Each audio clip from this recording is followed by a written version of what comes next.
January 17th, 1950. A seemingly ordinary night in Boston. Beneath the surface, 11 men driven by greed and ambition pulled off the crime of the century. One of the most meticulously planned robberies in US history. In less than 35 minutes, they would vanish with over $30 million in today's money. This is the story of a heist that shook the nation. A story that inspired one of the most successful movies in Hollywood. An operation that would later crash down all because of a single man with a grudge. This is the story of the Great Brinks Robbery. The real Ocean's Music 11. In the 1940 seconds, there was a well-known building in Boston. A building famous not for historical importance, but because this particular building was playing the role of a huge safe holding millions of dollars in cash, checks, and other valuable items. A building that belonged to Brinks, a financial security company based in Boston, Massachusetts. At the time, the Brinks building was considered to be one of the most secure buildings in the whole country. An unbreakable safe. No one dared to challenge. However, someone wasn't quite convinced. Anthony Pino, a career criminal known for his petty thefts in the North End of Boston, started to flirt with the idea of breaking into Brinks. In 1947, after months of gathering intel about the building, he realized he wouldn't be able to get the job done on his own. He needed a team, but not any team. He turned to Joseph McInnes, a legend in Boston's underworld. A man who commanded respect and knew the city's dark corners like the back of his hand. They needed muscle, so they brought in Joseph Specs O'Keefe and Stanley Gasciora, tough guys who could intimidate anyone. Vincent Costa, Pino's brother-in-law, serving as the lookout. John Banfield, a trusted man of McInnes, would be the getaway driver. To round out their team, they recruited James Ignatius Fardy, a master of armed robbery.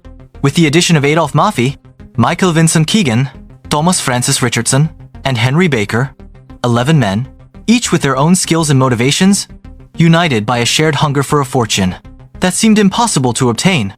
Once the task of assembling the crew was complete, Pino needed a plan. He knew that this could take months to figure out, but he and the team had all the time in the world. The crew's plan needed to be perfect. A quick in and out with no evidence behind. But a perfect plan must involve carefully executed steps from observation all the way to reliable alibis. The months leading up to the robbery were a blur of careful planning. Pino studied the schedules, the shipments, the daily routine, even the way the lights flickered on and off. His biggest challenge: the money was on the second floor, guarded by 5 locked doors. But Pino had a plan. He and his crew broke into the building after hours, stealing one locked cylinder at a time. They used these stolen cylinders to make keys, then carefully replaced the originals, leaving no trace of their intrusion. They even stole a green 1949 Ford Stake body truck, serving as their escape vehicle. They spent November and December perfecting their getaway route, practicing until every turn and stop was ingrained in their minds. They even designed their disguises: navy bicycles, gloves, Schalfius caps, and rubber Halloween masks that completely hid their faces. They made several attempts, getting close, but always pulling back, waiting for the perfect moment. Finally, on January 17th, 1950, they were ready. The crew met in Roxbury, loaded into the truck, and drove towards their target. Inside the Brinks depot, the crew moved with precision.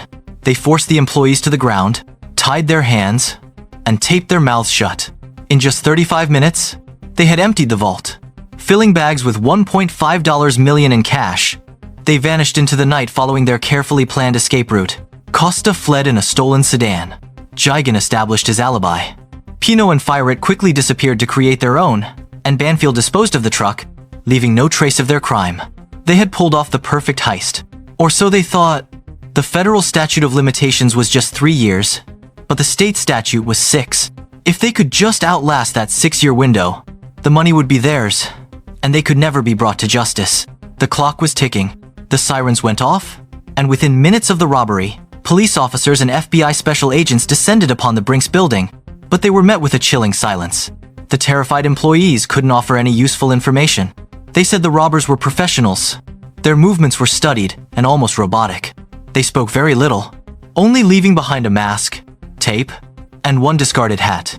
However, one employee did mention 4 guns, providing a serial number for one. The authorities had a starting point. 2 weeks later, a group of boys playing near the Mystic River found one of the stolen guns rusted and useless. The next day, Another gun was found by a police officer, which also turned out useless due to its terrible condition. They began interviewing potential leads along with past and present Brinks employees. Brinks even offered a $100,000 reward for information. Finally, people started talking. One witness described a green Ford truck with a canvas top parked near the Brinks building the day of the heist. After a month of research, truck parts were discovered at a dump in Stoughton, Massachusetts, confirming the truck's identity, but the location only pointed to two men on the authorities' radar, O'Keefe and Gashiora. When questioned, they claimed they had gone out drinking in Boston around 7:00 p.m. With no concrete evidence, the authorities had to let them go. But starting June the same year, things started to go south for Pino and his crew. For Pino's crew, robbing the Brinks building was extremely hard to pull off. But what was even harder was staying off the radar for the entire 6 years. There were two crew members who simply couldn't resist their criminal urges. O'Keefe and Gushira kept going on what they'd call road trips, which was code for burglaries. On one of their road trips in Pennsylvania, the two ended up getting caught and arrested.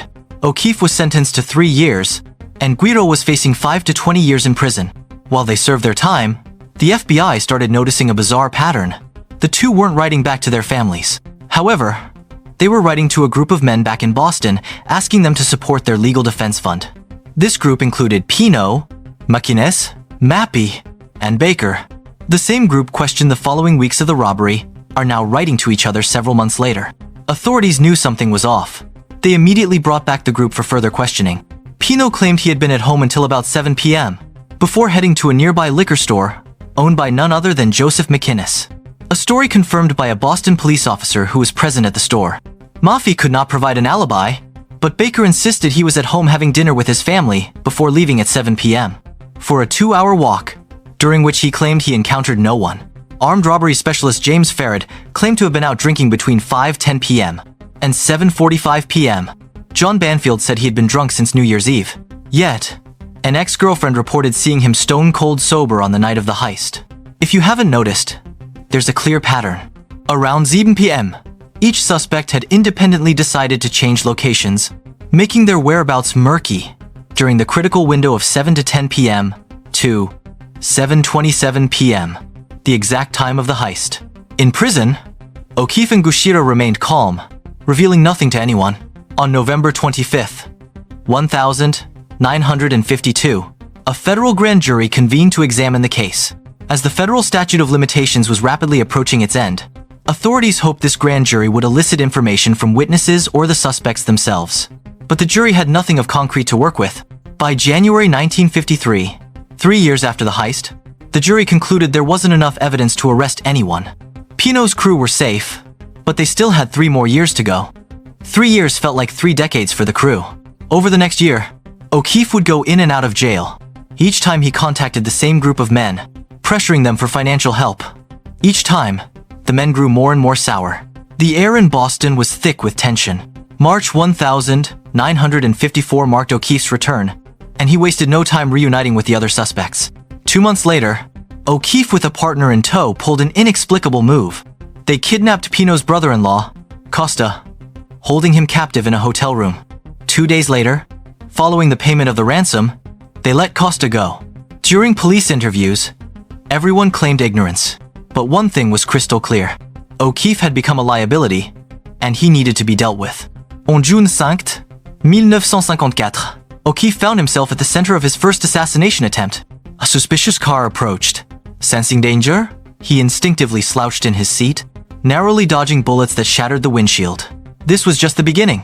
Just 2 days later, the second assassination attempt unfolded. This time, O'Keefe was shot in the chest, but somehow managed to survive. Realizing the mess he was in, he made the decision to flee Boston. However, his escape was short-lived, as he was arrested for possessing a firearm. Violating his parole, he was sentenced to 2 years in prison. Pino knew that having 10 associates would eventually hunt him down. In January 1955, getaway driver Banfield died of natural causes. 1 down, 10 to go. While authorities felt they were rounding up the suspects, they still had not located any of the money. But they saw the tension within the group as an opportunity to get someone to talk. In prison, O'Keefe was still writing letters to other suspects demanding financial support. With each letter getting ignored, his frustration grew. The clock was ticking. FBI agents, relentless in their pursuit, repeatedly visited O'Keefe, hoping to crack his silence. By December 1955, a shift occurred. O'Keefe's disdain for his former accomplices grew. On January 6, 1956, O'Keefe sat down with the agents and uttered the fateful words, "All right, what do you want to know?" Pino and his crew had waited 5 years, 11 months, and 20 days. They were just 11 days away from claiming the money as theirs. 11 days. On January 12th, the net closed in. Baker, Higan, Mayfi, Costa, Maquines, and Pino were all apprehended. The following day, a Suffolk County grand jury issued indictments for the entire crew, using O'Keefe as their star witness. Feeder and Richardson fled, becoming fugitives on the FBI's most wanted list. But their escape was short-lived. They were caught hiding in a Dorchester apartment. Guiro was transferred to a Massachusetts prison. On July 9th, he slipped and hit his head in a cell, dying a few hours later. 2 down, 9 to go. The trial of the remaining men started in Boston on August 6th. Each was sentenced to life imprisonment for armed robbery, with additional sentences ranging from 2 to 10 years for conspiracy, theft, and breaking and entering. O'Keefe was the only one to plead guilty. He received a more lenient sentence of just 4 years. 11 down. But there's one question we haven't answered yet. Where is the money? On June 3, 1956, a man suspected of circulating counterfeit bills was apprehended by police in Baltimore. During the search, officers discovered over $1,000 in his possession. However, the investigation deepened when they found nearly $4,000 hidden in his hotel room. Among the cash recovered, police matched the serial numbers of $4,635 to those of the bills stolen in the infamous Great Brinks Robbery. Under pressure, the man revealed the name of his associate known as Fat Joe. Authorities swiftly tracked down Fat Joe, leading them to a concealed metal container hidden behind a wall panel. Inside this container lay piles of cash totaling nearly $60,000, identified from the Brinks Heist. Much of the money was found in a state of decomposition. Despite these discoveries, over 1.1 million of the money stolen has remained missing to this day. Subscribe, and we'll see you on the next one.